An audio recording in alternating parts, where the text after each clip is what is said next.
Hello les détectives, aujourd'hui on se retrouve pour un résumé du tome 25 de Détective Conan.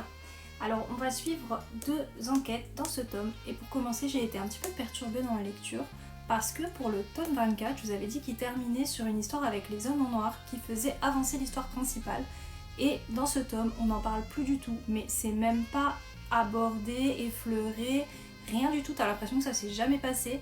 Et j'avoue que ça m'a perturbée parce que c'est censé faire avancer le fil principal, donc vraiment le zapper comme ça, comme si ça n'avait pas existé, pour en reparler je ne sais pas combien de tomes plus tard, je trouve que scénaristiquement parlant c'est un peu bizarre, mais bon, passons.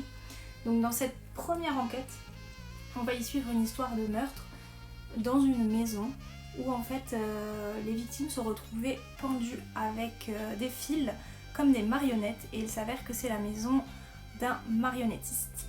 Et ensuite, dans la deuxième enquête, nous allons suivre le club des détectives juniors.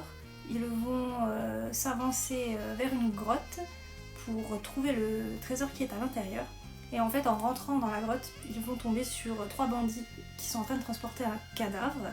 Et ces bandits vont voir les enfants.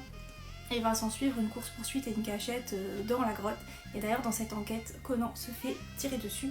Bien évidemment, il reste en vie, il est hospitalisé à l'hôpital, enfin quoique, on ne sait pas encore qu'il est en vie, mais on s'en doute, puisque à la fin du tome, il doit recevoir une greffe de... enfin pas une greffe, mais du sang, quoi, on doit lui donner du sang.